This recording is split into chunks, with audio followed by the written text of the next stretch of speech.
Selamat pagi untuk semua saudara seiman dimanapun berada. Mengapa saya begitu bersemangat untuk berbicara soal hal baptisan? Sebab bagi saya baptisan merupakan salah satu kehendak Tuhan yang sering terjadi secara berulang kali. Buktinya di dalam perjanjian lama atau di zaman perjanjian lama sudah ada pernah terjadi, bahkan sampai ke zaman perjanjian baru tetap terjadi. Di zaman anugerah ini juga masih tetap terjadi, dan itu artinya bahwa tergenapi apa yang tertulis dalam Pengkhotbah pasal 3 ayat yang ke-15, bahwa apa yang sudah ada di zaman sekarang ini dulu sudah ada. Jadi bukan berarti bahwa baptisan ini dulu belum ada. Sudah ada dari sejak zaman dulu sampai zaman perjanjian baru hingga di zaman anugerah. Baptisan masih tetap ada. Tema kita hari ini berbicara tentang mengapa orang percaya harus dibaptis dengan air. Kenapa orang percaya ketika melakukan tata cara pelaksanaan daripada baptisan di tengah-tengah kehidupan orang Kristen, mengapa harus menggunakan air? Baik air itu dalam jumlah yang sedikit pada tempatnya maupun air itu dalam jumlah yang banyak di suatu tempat yang digunakan sebagai bahan dasar di dalam melaksanakan baptisan air itu sendiri. Nah, di dalam catatan saya sedang kasih ada 5 tujuan pentingnya mengapa orang percaya harus dibaptis dengan air. Dan dasar alasan saya ini berdasarkan Alkitab orang Kristen itu sendiri. Yang pertama, tujuan pentingnya dibaptis dengan air. Pertama ialah untuk mengingatkan kehidupan orang-orang percaya bahwa manusia dari semula dijadikan oleh Tuhan menurut seluruh kehendak rencananya. Jadi Tuhan yang punya program rencana untuk menjadikan manusia, dan tujuannya itu ialah untuk serupa dan segambar dengan dirinya Tuhan itu sendiri. Jadi ketika manusia menjadi serupa dan segambar dengan dirinya Tuhan di dalam hal kekudusan, hal kesucian, bahkan di dalam hal kehendak untuk membedakan mana itu yang baik dan mana itu jahat, maka kehendak Tuhan yang disebut sebagian kehendak Tuhan yang dikatakan sebagai merupakan daripada sebuah baptisan itu akan terus terjadi melingkupi kehidupan manusia itu sendiri. Jadi ingat untuk menyadarkan kita bahwa manusia dijadikan dari semula atas kehendak Tuhan. Dan karena atas kehendak Tuhan, maka manusia harus dibaptis juga berdasarkan hadirat Tuhan. Dan hadirat Tuhan itu saudara yang kekasih yang selalu ditandai dengan air di dalam setiap proses pembaptisan. Lalu ketika menggunakan air sering dihadirkan nama Bapa, Anak, dan Roh Kudus. Jadilah kehendak Tuhan. Itulah hal yang pertama.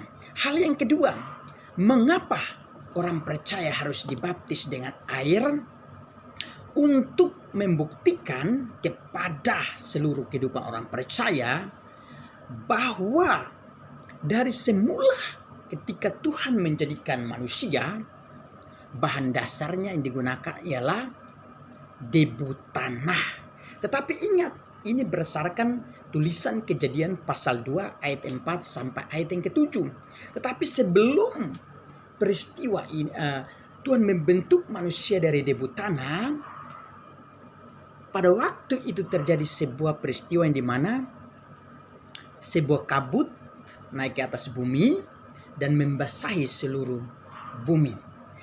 Kabut ini bukan berbicara soal kabut yang seperti kabut asap ataupun kabut yang lain saudara. Tetapi berbicara soal embun yang terjadi di waktu pagi hari saudara. Jadi ketika embun ini kan otomatis sudah berbicara soal sebuah cairan. Dan cairan itu yang kita temui dalam berupa embun itu menunjukkan sebuah cairan air. Nah, untuk itu saudara yang kasih, saya sangat tertarik bahwa mengapa manusia dibaptis dengan air. Tujuannya ialah supaya mengingatkan manusia bahwa manusia ketika dibentuk Tuhan sangat bersamaan dengan adanya kabut air atau yang disebut embun, yang disebut zat cair itu. Sehingga tidak salah bahwa ketika bersamaan adanya embun dan debu tanah itu menjadi satu, maka saat itu Tuhan menciptakan atau menjadikan atau membentuk hidup manusia itu sendiri untuk serupa dan segambar dengan Dia. Jadi pentingnya atau tujuan pentingnya manusia atau orang yang percaya kepada Tuhan dibaptis dengan air, sebab air dan debu tanah atau tanah sangat saling membutuhkan. Di dalam tanah, saudara yang kasih, ada banyak tersimpan berbagai hal-hal yang menarik di dalam tanah. Ada emas, ada batu bara, ada tembaga, ada nikel dan lain sebagainya. Dan ada hal yang sangat berharga di dalam tanah itu sendiri. Nah, tanah ini mengandung hal-hal yang sangat berpotensi untuk menopang kehidupan manusia, termasuk air juga ada di dalam tanah, saudara. Air, saudara, berbicara soal air, maka di dalam tubuh manusia ada tersimpan zat air berkisar 60 sampai 70% yang ada dalam tubuh manusia. Dan itu menariknya, saudara yang kasih. Hal yang ketiga alasannya adalah mengapa orang percaya harus dibaptis dengan air, untuk membuktikan kepada setiap orang percaya atau untuk menyadarkan, bahkan untuk mengingatkan bahwa manusia berasal dari satu nafasnya Tuhan, dan nafas ini berbicara soal kehidupan. Jadi kehidupan yang sangat berdaulat atau nafas yang sangat berdaulat atas hidup manusia, dan nafas itu datanya dari Tuhan. Nafas berbicara soal kekuatan khusus yang dari Tuhan yang diberikan kepada manusia, sehingga manusia menjadi satu makhluk yang sangat sempurna di mata Tuhan. Ingat saja, saudara, ketika nafas itu ada, manusia itu masih hidup dan manusia itu masih bisa melakukan kegiatan aktivitas dalam kehidupan sehari-harinya.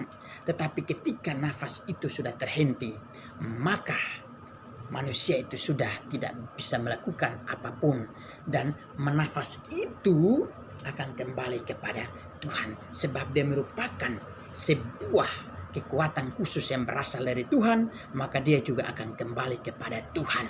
Itu hal yang ketiga, saudara kasih. Alasan yang keempat, saudara yang kasih, supaya manusia